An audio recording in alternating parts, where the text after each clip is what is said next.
ఉంటుంది. అంటే నలుగురినే లెక్కలు వేసుకోవాలి మీరు, మధ్యలో ఒకడు పోతాడు కావచ్చు. మావాడికి దూపైంది అన్నట మీ షేలేని కొన్ని నీళ్ళు ఏమను. అరే మందు తాగన దూపు అయితే అదిరా మందు తాగను. నాకు మంద అలవాట్లేదు కదా అందుకనే అన్నా.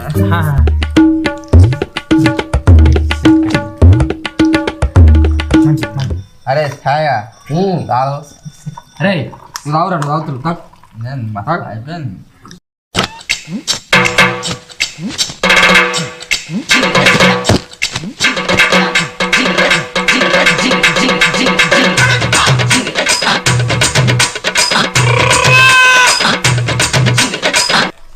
నువ్వు షాంపూ వాడుతున్నావురా, ఎంటికలు మస్తు పెరుగుతున్నాయి.